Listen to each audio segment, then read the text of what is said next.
Sunday ശാലോമിലേക്ക് സ്വാഗതം. ഞാൻ Jose John Mallikassery. ഇസ്രായേലിൻ്റെ കഥ പറയുന്ന വീഡിയോ സീരീസിലെ 17ാമത്തെ വോളിയത്തിലേക്ക് നമ്മൾ കടക്കുകയാണ്. കഴിഞ്ഞ വീഡിയോയിൽ നമ്മൾ പറഞ്ഞു വെച്ചത് ഇസ്രായേൽ എന്ന രാജ്യം രൂപീകൃതമായതും ഒന്നാം അറബ് ഇസ്രായേൽ യുദ്ധത്തെയും കുറിച്ചാണ്. ഇസ്രായേലിൻ്റെ ഇതുവരെയുള്ള നമ്മളിപ്പോൾ ഇന്ന് പറയുന്ന 2025 ജനുവരി 18-ാം തീയതിയാണ് ഇന്ന് വരെയുള്ള ചരിത്രത്തിൽ ഇസ്രായേൽ നിരവധിയായ യുദ്ധങ്ങളിലൂടെ കടന്നുപോയിട്ടുണ്ട്. ഈ ഓരോ യുദ്ധത്തിലും ആ രാജ്യം നേട്ടമുണ്ടാക്കുകയും വളർച്ചയുണ്ടാക്കുകയും അതിൻ്റെ വിസ്തൃതി വളരുന്നു, സാമ്പത്തിക സ്ഥിതി വളരുന്നു. ഇതാണ് ഓരോ യുദ്ധങ്ങളിലും നമ്മൾ കാണുന്നത്. മറ്റ് ഏത് രാജ്യത്തിനും കാണാത്ത ഒരു സംഗതിയാണിത്. അവരുടെ ശത്രുക്കൾ എല്ലാവരും നിരന്തരമായിട്ട് നിലംപതിക്കുന്നതായിട്ട് നമുക്ക് കാണാൻ സാധിക്കും. ഇപ്പോൾ 48-ലെ യുദ്ധം ഉണ്ടാവാനുള്ള കാരണം അതൊരു സിവിൽ വാറിൽ തുടങ്ങുകയായിരുന്നു. അറബികളെ സംബന്ധിച്ച് വളരെ ഫേവറബിൾ ആയിട്ടുള്ള സിറ്റുവേഷനിൽ നിന്നുകൊണ്ടാണ് അവർ യുദ്ധം ചെയ്തത്. അവർക്ക് 45% ലാൻഡ് അവർക്കും 55% ലാൻഡ് ഇസ്രായേൽക്കാർക്കുമായിട്ട് വീതം വെച്ച് കൊടുക്കാൻ UN തീരുമാനിച്ചത് അംഗീകരിക്കാതെ അവർ എസ്റ്റാബ്ലിഷ്ഡ് ആയിട്ടുള്ള ആർമികളെ ഉപയോഗിച്ച് ഈജിപ്തിൻ്റെയും ലെബനോണിൻ്റെയും സിറിയയുടെയും ഇറാഖിൻ്റെയും ജോർദാൻ്റെയും എസ്റ്റാബ്ലിഷ്ഡ് ആയിട്ടുള്ള ആർമികൾ, അതിൽ അന്ന് ഈജിപ്ത് ഒരു ശക്തിയായിട്ട് പരിഗണിക്കപ്പെടുന്ന കാലമാണ്. ആ കാലത്ത് അവർ ഈ രൂപിതമായ ആ രാഷ്ട്രം, ഇസ്രായേൽ എന്ന രാഷ്ട്രം രൂപീകൃതമായ ദിവസം അവർക്ക് ആർമിയില്ല, ആയുധങ്ങളില്ല, ഒന്നുമില്ല. അങ്ങനെ ഒരു ദിവസം അവർ ഇസ്രായേലിലേക്ക് കടന്നു കയറി യുദ്ധം തുടങ്ങി വെച്ചതാണ്. അങ്ങനെ യുദ്ധം തുടങ്ങി വെച്ചതിൻ്റെ ആത്യന്തിക റിസൾട്ട് നമ്മൾ പറയുകയുണ്ടായി. അവർക്കായിട്ട് ഇയർമാർക്ക് ചെയ്തു കൊടുത്ത 45% ലാൻഡിൻ്റെ 60% കൂടി ഇസ്രായേൽക്കാർ പിടിച്ചെടുക്കുകയുണ്ടായി എന്നുള്ളതാണ് ആ യുദ്ധം കൊണ്ട് അറബികൾക്ക് ഉണ്ടാക്കാൻ സാധിച്ച നേട്ടം. അപ്പോൾ അത് വലിയ നഷ്ടത്തിന് ഭവിച്ചു എന്നുള്ളതാണ് സത്യം. അപ്പം അറബ്സിന് വേണ്ടി ഇയർമാർക്ക് ചെയ്തു കൊടുത്ത ലാൻഡിൻ്റെ 60% കൂടി ഇസ്രായേൽ പിടിച്ചെടുത്തു. നമ്മൾ മനസ്സിലാക്കേണ്ട ഒരു കാര്യം, ആ യുദ്ധത്തിൽ ഇസ്രായേലിനെ ആരും സഹായിച്ചിട്ടില്ല എന്നുള്ളതാണ് സത്യം. ഇന്നത്തേതുപോലത്തെ ഒരു അമേരിക്കൻ സപ്പോർട്ട്, അമേരിക്ക അവിടെ ഇടപെട്ട് തുടങ്ങിയിട്ടേയില്ല ആ പ്രദേശത്ത്. അന്നുള്ളത് ബ്രിട്ടനാണ്. ബ്രിട്ടനും ഇസ്രായേലും തമ്മിൽ 1936 തുടങ്ങിയ ഒരു ഇന്റേണൽ സിവിൽ വാറിനെ കുറിച്ച് ഞാൻ നിങ്ങളോട് പറയുകയുണ്ടായി. അറബികളും ഇസ്രായേൽക്കാരും തമ്മിൽ 36 മുതൽ 39 വരെ നിരന്തരമായി ഏറ്റുമുട്ടലുകളിലൂടെ കടന്നുപോയിട്ടുണ്ട്. അത് ഇസ്രായേൽക്കാർക്ക് ഒരു പ്രദേശം, ജൂതന്മാർക്കൊരു പ്രദേശം കൊടുക്കുമെന്ന് ധാരണ വന്നതോടെ അറബികൾ ഇവരെ ആക്രമിക്കാൻ തുടങ്ങി. അപ്പോൾ ഇത് 39 ബ്രിട്ടൻ ഇത് ഫോഴ്സ്ഫുള്ളായിട്ട് ആ സിവിൽ വാർ നിർത്തുന്ന സമയത്ത് അവരൊരു രേഖ ഉണ്ടാക്കിയിരുന്നു, ഒരു വൈറ്റ് പേപ്പർ, ഒരു നമ്മൾ ധവളപത്രം എന്നൊക്കെ പറയുന്ന ഒരു സാധനം ഉണ്ടാക്കിയിരുന്നു. ആ സാധനം തീർത്തും ജ്യൂസിന് അൺഫേവറബിൾ ആയിരുന്നു. അത് അറബികൾക്ക് തീർത്തും ഫേവറബിൾ ആയിട്ടുള്ള, ഇസ്രായേൽക്കാർക്ക് തീർത്തും അൺഫേവറബിൾ ആയിട്ടുള്ള, അല്ലെങ്കിൽ ഇസ്രായേൽക്കാർക്ക് വളരെ ചെറിയൊരു പ്രദേശം മാത്രം കിട്ടത്തക്ക രീതിയിലുള്ള, അല്ലെങ്കിൽ ഇസ്രായേൽ എന്ന് പറഞ്ഞൊരു രാജ്യം തന്നെ ഇല്ലാത്ത രീതിയിലുള്ള വളരെ വെയ്ഗ് ആയിട്ടുള്ള ഡോക്യുമെൻ്റ് ആയിരുന്നു. ആ ഡോക്യുമെൻറ്റും വഴക്കുണ്ടാക്കി ഇല്ലാതാക്കിയത് അറബികൾ തന്നെയാണ്. അത് സയനിസ്റ്റുകൾ അത് ആക്സെപ്റ്റ് ചെയ്യാൻ തയ്യാറായില്ല എന്നുള്ളത് നേരെ. പക്ഷേ സയനിസ്റ്റുകൾക്കൂടെ പ്രത്യേകിച്ച് ഒരു വോയിസും ഇല്ല. അറബികളാണ് അവിടെ താമസമുള്ളത്. ആ പേപ്പർ പോലും അവർ അംഗീകരിച്ചില്ല. പക്ഷെ അന്ന് മുതൽ അറബ്സും ബ്രിട്ടനും തമ്മിൽ മാനസികമായ ഒരു അകൽച്ചയുണ്ടായിരുന്നു. ഇപ്പോൾ UN റെസൊല്യൂഷൻ വരുന്ന സമയത്ത് ബ്രിട്ടൻ മാത്രമല്ല, യൂറോപ്യൻ രാജ്യങ്ങൾ എല്ലാം തന്നെ ഒരുപക്ഷെ ബ്രിട്ടനേക്കാൾ സ്ട്രോങ് ആയി മറ്റ് യൂറോപ്യൻ രാജ്യങ്ങൾ ജ്യൂസിൻ്റെ കൂടെ നിന്നു. കാരണം ജ്യൂസിന് നമുക്കറിയാവുന്നതുപോലെ ഈ രാജ്യങ്ങളിലെല്ലാം സ്വാധീനമുണ്ട്. അവരുടെ ഡയാസ്പൊറ എന്ന് പറഞ്ഞാൽ അവരുടെ സ്വന്തം ദേശത്ത് നിന്ന് വിട്ട് വേറെ ദേശങ്ങളിൽ താമസിക്കുന്ന ആളുകളെയാണ് ഡയാസ്പൊറ എന്ന് വിളിക്കുന്നത്. അത് ലോകത്തിൽ എല്ലായിടത്തും ഉണ്ട്, അമേരിക്കയിലുണ്ട്. പക്ഷേ അമേരിക്ക അന്ന് അത്രത്തോളം ആക്റ്റീവായി വന്നിട്ടില്ല. അപ്പോൾ UN റെസൊല്യൂഷൻ വരുന്നു. UN റെസൊല്യൂഷനിൽ ഈ പറയുന്ന 55% ലാൻഡ് ഇസ്രായേൽ ജ്യൂസിനും 45% ലാൻഡ് അറബ്സിനും. കാരണം ജ്യൂസിൻ്റെതാണ് ആ സ്ഥലം എന്നുള്ളത് എല്ലാവരും അംഗീകരിക്കുന്ന വിഷയമാണ്. അത് ജ്യൂസിൻ്റെ രാജ്യമാണ്. അറബികൾക്ക് കൊടുത്തത് കുടികിടപ്പാവകാശമാണ്. ഇനി അന്നേരം ഇപ്പോൾ ഓർക്കേണ്ട കാര്യം, അവിടെ ഉണ്ടായിരുന്നത് ഏകദേശം 6,30,000 ജ്യൂസാണ് ആ പ്രദേശത്ത് നിന്നുണ്ടായിരുന്നത്. പാലസ്തീന പ്രദേശത്ത് നിന്നുണ്ടായിരുന്നത് 6,30,000 ജ്യൂസാണ്. നേരെ മറിച്ച് അറബികൾ 12 ലക്ഷത്തോളം അറബികൾ ആ പ്രദേശത്തുണ്ട്. ഇവരാണ് തമ്മിൽ തല്ലിയത്. ഈ 12 ലക്ഷത്തോളം അറബികൾ 5 രാജ്യങ്ങളുടെ പിന്തുണയോടെ യൂതന്മാരെ ആക്രമിച്ചിട്ടും എസ്റ്റാബ്ലിഷ്ഡ് ആയ ഒരു ആർമി ഇല്ലാതിരുന്ന ജ്യൂസ് എങ്ങനെ ഈ 60% നേടിയെടുത്തു എന്നുള്ളത് വളരെ ചിന്തനീയമായ കാര്യമാണ്. അപ്പോൾ അവരെപ്പോഴും പറയുന്നത് അവരുടെ പിന്നിൽ അവരുടെ യഹോവ ഉണ്ട് എന്നുള്ളതാണ്. അവർക്ക് വേണ്ടി യുദ്ധം ചെയ്യുന്ന യഹോവയാണെന്ന് അവർ വിശ്വസിക്കുന്നു. എന്തായാലും ആ യുദ്ധത്തിൻ്റെ പരിണിത ഫലമായി പാലസ്തീൻ എന്ന് പറയുന്ന പ്രദേശത്തിൻ്റെ 78% ജൂതന്മാരുടെ കയ്യിൽ വന്നു. അങ്ങനെ അവർ ജൂതരാജ്യം എസ്റ്റാബ്ലിഷ് ചെയ്തു. അവർ അവിടെ ആ രാജ്യം സ്വാഭാവികമായ രീതിയിൽ ഭരണം തുടങ്ങി. അതിൻ്റെ എക്സിക്യൂട്ടീവും പാർലമെൻറ്റും എല്ലാം അവർ കോൺസ്റ്റിറ്റ്യൂട്ട് ചെയ്ത് ഒരു സാധാരണ രാജ്യമായിട്ട് അവർ ഫങ്ഷൻ ചെയ്ത് തുടങ്ങുകയും അവർക്ക് UN അംഗത്വം ലഭിക്കുകയും ചെയ്തു. നേരെ മറിച്ച് അവിടെ അന്നുണ്ടായിരുന്ന അറബികൾക്ക് വേണ്ടി പതിച്ചു കൊടുത്ത സ്ഥലത്തിൻ്റെ ഒരു പങ്ക് ഈജിപ്തുകാർ പിടിച്ചെടുത്തു, ഒരു പങ്ക് ജോർദാൻകാർ പിടിച്ചെടുത്തു. അപ്പോൾ അവിടെ അറബികൾക്ക് പിന്നീട് ഒരു സ്ഥലമില്ലാതായി മാറി എന്നുള്ളതാണ് സത്യം. ഇസ്രായേൽ എന്നൊരു രാജ്യം രൂപം കൊണ്ടു. അറബികൾക്കുള്ള സ്ഥലത്തിൻ്റെ പ്രദേശങ്ങൾ ഗോലാൻ, ഗാസ എന്ന് നമ്മൾ ഇന്ന് വിളിക്കുന്ന പ്രദേശം ഈജിപ്തും, വെസ്റ്റ് ബാങ്ക് എന്ന് നമ്മൾ ഇന്ന് വിളിക്കുന്ന പ്രദേശം ജോർദാനും എടുത്ത് അവരുടെ രാജ്യങ്ങളോട് ചേർത്തു. ഈ പ്രദേശങ്ങളില്ലാതായി. ഒരിക്കൽ പോലും അറബികൾക്ക് പാലസ്തീന എന്നൊരു രാജ്യം ഉണ്ടായിരുന്നില്ല. പാലസ്തീന എന്ന് പറഞ്ഞൊരു രാജ്യത്ത് അറബിക്ക് എസ്റ്റാബ്ലിഷ് ആയ ആ ഒരു വാക്ക് അറബികളുമായി മാത്രം ബന്ധപ്പെടുത്തി ഉപയോഗിച്ചുള്ള 1964 മാത്രമാണ്. 1964 മുൻപ് ആ വാക്ക് ഉപയോഗിച്ചത് Palestine Christians, Palestine juice, Palestine Arabs എന്നിങ്ങനെ ആ പ്രദേശത്ത് താമസിക്കുന്ന ആളുകളെ വിശേഷിപ്പിക്കാൻ വേണ്ടി ഉപയോഗിച്ചിരുന്ന പദമാണത്. അത് അറബികളോട് മാത്രം ചേർത്ത് വെച്ച് ഉപയോഗിക്കുന്ന രീതി ഒരു കാലത്തും ഉണ്ടായിരുന്നില്ല എന്നുള്ളത് ഈ പാലസ്തീന എന്ന് പറയുന്നത് അറബികളുടെ പാരമ്പര്യ രാജ്യമാണെന്നൊക്കെ പറഞ്ഞ് തള്ളിമറിക്കാൻ വരുന്ന ആൾക്കാരെ കേൾക്കുന്നത് നല്ലതാണ്. 1964 പാലസ്തീൻ ലിബറേഷൻ ഓർഗനൈസേഷൻ PLO എന്ന് പറഞ്ഞ സംഘടന എസ്റ്റാബ്ലിഷ് ചെയ്യുമ്പോൾ മാത്രമാണ് അത് അറബികളുമായി അറ്റാച്ച്ഡ് ആയിട്ടുള്ള ഒരു വാക്കായിട്ട് വരുന്നത്. അതിനു മുൻപ് അതൊരു പൊതുനാമമായിരുന്നു. പൊതുനാമം എന്ന് പറഞ്ഞാൽ പാലസ്തീന ജ്യൂസ്, പാലസ്റ്റീന അറബ്സ്, പാലസ്റ്റീന ക്രിസ്ത്യൻസ് എന്നിങ്ങനെ ആ പ്രദേശത്ത് താമസിക്കുന്ന ആളുകളെ വിശേഷിപ്പിക്കാൻ വേണ്ടി ഉപയോഗിച്ചിരുന്ന ഒരു അഡ്ജക്റ്റീവാണ്. അതൊരു രാജ്യത്തിൻ്റെ പേരായി വന്നത് 1964 പാലസ്റ്റീൻ ലിബറേഷൻ ഓർഗനൈസേഷൻ ആ പേര് അവരുടെ സംഘടനയോട് ചേർത്ത് വെച്ചപ്പോൾ മാത്രമാണ്. ഇനി പിന്നീട് ഈജിപ്ത് നിരന്തരമായിട്ട് ഇസ്രായേലുമായിട്ട് പലതവണ ക്ലാഷിൽ വന്നിട്ടുണ്ട്. പക്ഷേ ആ സമയത്തൊക്കെ ഇസ്രായേൽ അവരോട് പിടിച്ചു നിൽക്കാൻ പറ്റിയിട്ടുണ്ട്. വലിയ പ്രശ്നങ്ങളില്ലാതെ മുൻപോട്ട് പോകുന്നു. 1900 നമുക്കറിയാവുന്നതുപോലെ സൂയസ് കനാൽ എന്ന് പറയുന്ന ഒരു സംഗതി അവിടെ ഉള്ള കാര്യം നമുക്കറിയാം. ഈ സൂയസ് കനാൽ എന്ന് പറയുന്നത് ഇസ്രായേലിൻ്റെ തെക്ക് ഭാഗത്തിന് അപ്പുറത്താണ് സീനായ് മരുഭൂമിയുള്ളത്. സീനായ് മരുഭൂമി ഈജിപ്തിൻ്റെ ഭാഗമാണ്. ഈ സീനായ് മരുഭൂമി എന്ന് പറയുന്നത് ഈ രണ്ട് കടലുകൾ നമ്മളിങ്ങനെ ഒരു വി ഷേപ്പിൽ റെഡ് സീ ഇങ്ങനെ ഉള്ളിലേക്ക് കയറി കിടക്കുന്നുണ്ട്. രണ്ട് വാലായിട്ട് റെഡ് സീ ഉള്ളിലേക്ക് കടന്ന് കിടക്കുകയാണ്. ആ റെഡ് സീയുടെ ഉള്ളിലേക്ക് തള്ളി നിൽക്കുന്ന ഭൂപ്രദേശം, ലാൻഡ്, ഇതിൻ്റെ ഉള്ളിലേക്ക് തള്ളി നിൽക്കുന്ന ഭൂപ്രദേശത്തിൻ്റെ പേരാണ് സീനായ് മരുഭൂമി. അപ്പം ഈ വാലിൻ്റെ ഇതിൻ്റെ ഇപ്പുറത്തെ ഭാഗം ഈജിപ്താണ്. ഈ വാലിൻ്റെ ഇപ്പുറത്തെ ഭാഗം സൗദി അറേബ്യയാണ്. ഈ വാലിൻ്റെ അറ്റത്താണ് ഇസ്രായേൽ ഉള്ളത്. ഇവിടെ ഈ രണ്ടാമത്തെ വാലിൻ്റെ അറ്റത്ത് ഇതിനെ ഗൾഫ് ഓഫ് അക്കാബ എന്ന് വിളിക്കും. ഈ സാധനത്തിനെ ഗൾഫ് ഓഫ് അക്കാബ എന്ന് വിളിക്കും. ഇതിനെ ഗൾഫ് ഓഫ് സൂയസ് എന്ന് വിളിക്കും. ഇത് ഗൾഫ് ഓഫ് അക്കാബ, ഇത് ഗൾഫ് ഓഫ് സൂയസ്. അപ്പോൾ റെഡ് സീയിൽ നിന്ന് കടന്നിട്ട് ഈ ഗൾഫ് ഓഫ് അക്കാബയിലൂടെയാണ് ഇസ്രായേലിലേക്ക് ഇന്ത്യൻ ഓഷ്യനിൽ നിന്ന് ആക്സസ് ഉള്ളത്. നേരെ മറിച്ച് മെഡിറ്ററേനിയൻ സീയിൽ നിന്ന് ഇസ്രായേലിന് ഈ ഭാഗത്ത് ആക്സസ് ഉണ്ട്. ഇവിടെ ഇങ്ങനെ സീനായ് മരുഭൂമി കവർ ചെയ്ത് നിൽക്കുകയാണ്. ഈ രണ്ട് എൻഡുകളെയും കവർ ചെയ്ത് സീനായ് മരുഭൂമി ഉണ്ട്. ഇപ്പുറത്ത് ഇസ്രായേലാണ്, ഇപ്പുറത്ത് ഈജിപ്താണ്. ഈ സീനായ് മരുഭൂമി ഈജിപ്തിൻ്റെ ഭാഗമാണ്. അപ്പോൾ ഈ സൂയസ് കനാൽ, ഗൾഫ് ഓഫ് സൂയസിലേക്ക് മെഡിറ്ററേനിയനിൽ നിന്ന് ഒരു കടൽ വെട്ടി ഉണ്ടാക്കി. 1850 മുതലുള്ള ഫ്രാൻസിൻ്റെയും ബ്രിട്ടൻ്റെയും ശ്രമഫലമായിട്ടാണ് ഈ തോട് വെട്ടിയുണ്ടാക്കുന്നത്. സൂയസ് കനാൽ എന്നാണ് വിളിക്കുന്നത്. ആ കനാലിലൂടെ പാസ് ചെയ്തിട്ടാണ് മെഡിറ്ററേനിയൻ സീയിൽ നിന്ന് കപ്പലുകൾ ഇന്ത്യൻ ഓഷ്യനിലേക്ക് പ്രവേശിക്കുന്നത്. അത് യൂറോപ്യൻ രാജ്യങ്ങളെ സംബന്ധിച്ച് ഏറ്റവും ഇമ്പോർട്ടൻ്റ് ആണ്. കാരണം ഇന്ത്യൻ ഓഷ്യന് ഈ അറബ് റീജിയനുള്ള രാജ്യങ്ങളായിക്കോട്ടെ, ഇന്ത്യ ആയിക്കോട്ടെ, ഈ പ്രദേശങ്ങളിലേക്കൊക്കെ വരണമെന്നുണ്ടെങ്കിൽ ഈ കോമൺവെൽത്തിൻ്റെ ബ്രിട്ടൻ്റെ കോളനികളിലേക്കൊക്കെ വരുന്നത് ഈ സൂയസ് കനാലിലൂടെയാണ്. സോ അവരെ സംബന്ധിച്ച് അത്ര ഇമ്പോർട്ടൻ്റ് ആണ്.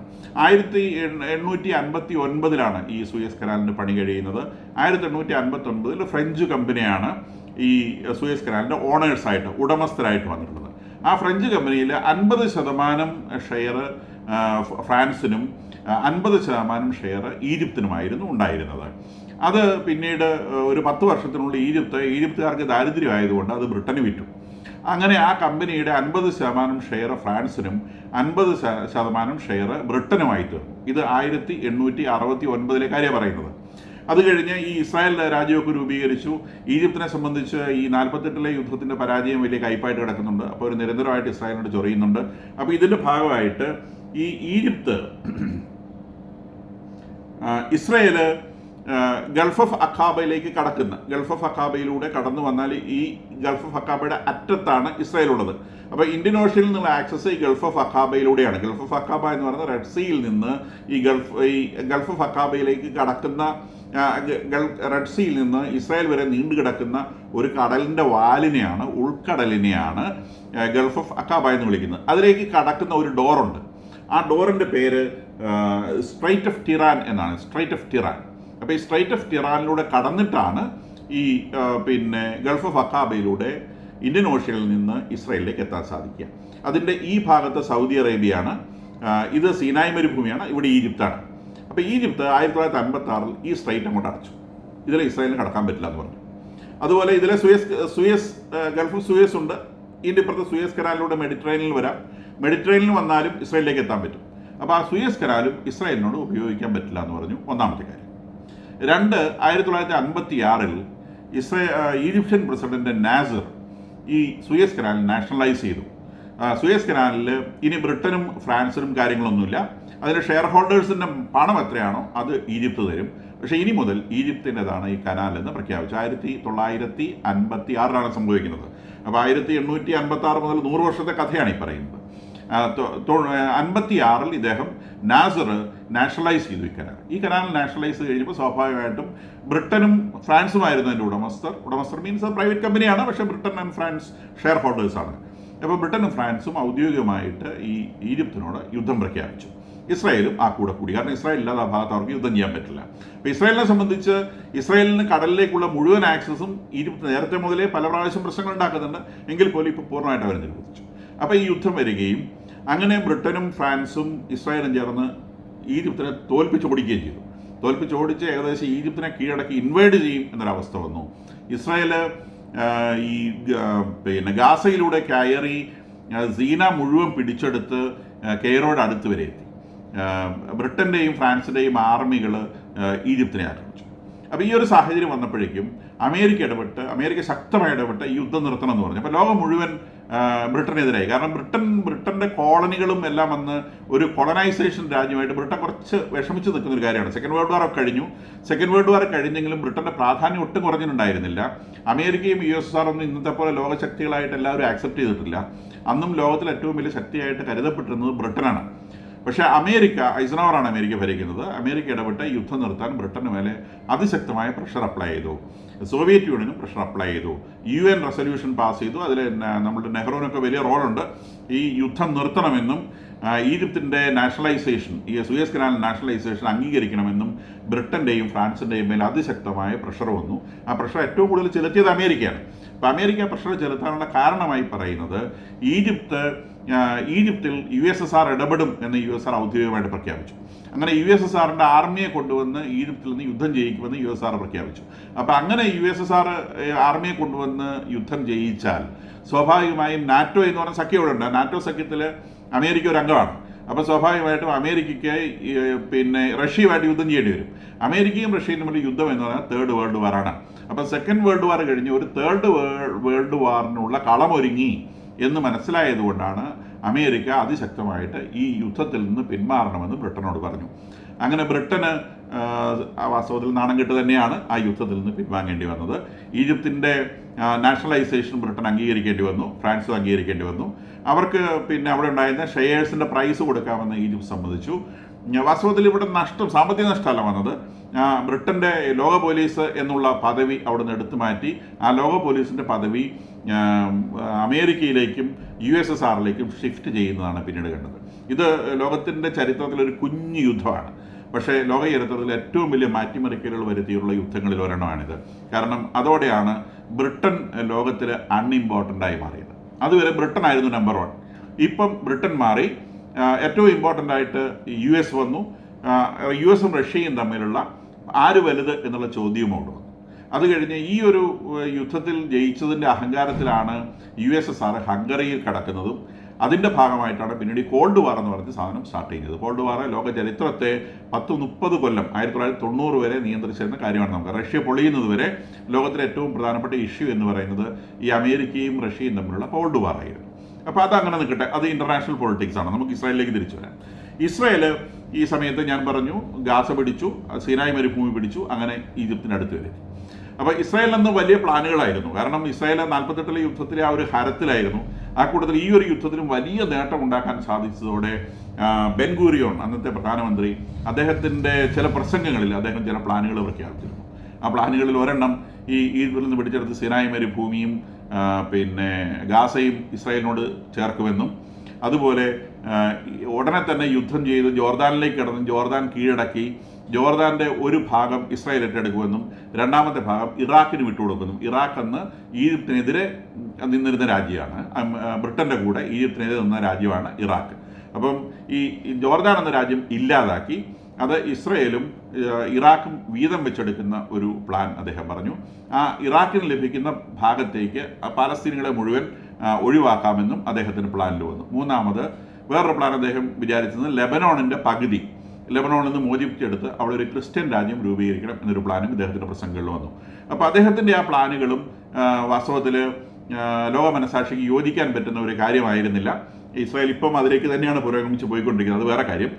പക്ഷേ അവരുടെ ആ ഒരു സയനിസ്റ്റുകളുടെ ആ ഒരു പ്ലാന് അന്ന് അദ്ദേഹം ഇമ്മച്ചുറായിട്ടൊരു ഒക്കേഷനിൽ പ്രഖ്യാപിച്ചു. അതുകൊണ്ട് തന്നെ അദ്ദേഹത്തിന് അന്ന് യുദ്ധത്തിലുണ്ടാക്കിയ അഡ്വാൻസ്മെൻറ്റുകൾ ഉപേക്ഷിക്കേണ്ടി വന്നു. അദ്ദേഹത്തിന്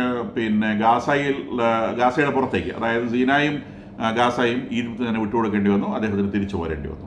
അപ്പോൾ പഴയ അതിർത്തിക്കുള്ളിൽ ഈ പാലസ്തീനയുടെ 78% ലാൻഡ് എന്നുള്ള സ്ഥലത്ത് അദ്ദേഹത്തിന് വന്നു. പക്ഷേ അവർക്ക് അഡ്വാൻറ്റേജ് ഉണ്ടായി. അഡ്വാൻറ്റേജ് ഇതാണ്, അവരുടെ സ്ട്രൈറ്റ് ഓഫ് ടിറാൻ എന്ന് പറയുന്ന ഗൾഫ് ഓഫ് അക്കാബയിലേക്ക് ഇന്ത്യൻ ഓഷ്യനിൽ കിടക്കുന്നത് പെർമനൻ്റ് ആയിട്ട് അവർക്ക് തുറന്നു കിട്ടി. എന്ന് മാത്രമല്ല, എപ്പോഴെങ്കിലും ഈ സ്ട്രൈറ്റ് ഓഫ് ടിറാൻ അടച്ചാൽ അത് യുദ്ധപ്രഖ്യാപനമായി കരുതും എന്ന് ഇസ്രായേൽ പ്രഖ്യാപിച്ചു. ഈ സ്റ്റേറ്റ്മെൻറ്റ് അണ്ടർലൈനായിട്ട് നോട്ട് ചെയ്യുക. 67 വാറിന് കാരണം എന്നാണ്. അപ്പോൾ സ്ട്രൈറ്റ് ഓഫ് ടിറാനിലേക്ക് കടക്കുന്നതിനെ എപ്പോഴെങ്കിലും ഈജിപ്ത് തടഞ്ഞാൽ, അത് ഈജിപ്ത് മാത്രമല്ല, ഈജിപ്തും സൗദി അറേബ്യയും കൂടെ കൂടിയിട്ടാണ് തടഞ്ഞത്. അങ്ങനെ തടയുകയാണെങ്കിൽ അന്ന് അത് യുദ്ധപ്രഖ്യാപനമായി എടുത്ത് ഈജിപ്തിനെ ആക്രമിക്കും എന്ന് ഇസ്രായേലോട് പ്രഖ്യാപിച്ചു. 2, സൂയസ് കനാൽ പിന്നീട് 1 വർഷത്തേക്ക് കൂടി സൂയസ് കനാലിലൂടെയുള്ള ആക്സസ് നിഷേധിച്ചിരുന്നുവെങ്കിലും 1 വർഷം കഴിഞ്ഞ് സൂയസ് കനാലും ഇസ്രായേലിന് തുറന്നു കൊടുത്തു. അപ്പോൾ ഇസ്രായേലിനെ സംബന്ധിച്ചുണ്ടായ വലിയ നേട്ടം അവരുടെ മാരിടൈം ബിസിനസ് അത് അവർക്ക് ബുദ്ധിമുട്ടില്ലാതെ ചെയ്യാൻ പറ്റി. ഈ സ്ട്രൈറ്റ് ഓഫ് ടിറാനും സൂയസ് കനാലും ഇവർക്ക് തുറന്നു കിട്ടി. അപ്പോൾ അവരുടെ കപ്പലുകൾക്ക് എല്ലാ പ്രദേശത്തും ആക്സസ് കിട്ടി. അപ്പം ഈ ഇസ്രായേലിനെ സംബന്ധിച്ച് ആ യുദ്ധം നഷ്ടമൊന്നും ഉണ്ടാക്കിയില്ല. മാത്രമല്ല, ഇസ്രായേൽ പ്രൈഡ് വർദ്ധിച്ചു. അവർ ഈജിപ്തിലേക്ക് കടന്നു കയറി അവരൊരു വലിയ ശക്തിയാണെന്ന് അവർ തെളിയിച്ചു. ഈജിപ്തിന് കാര്യമായ പരിക്ക്, ആൾനാശമൊക്കെ വരുത്താൻ അവരെ കൊണ്ട് സാധിച്ചു. ഇസ്രായേലിന് കാര്യമായ ആൾനാശം ഉണ്ടായില്ല. ഇനി അടുത്ത യുദ്ധം 67 വരുന്നത്. അതിൻ്റെ കഥ അടുത്ത വീഡിയോയിൽ.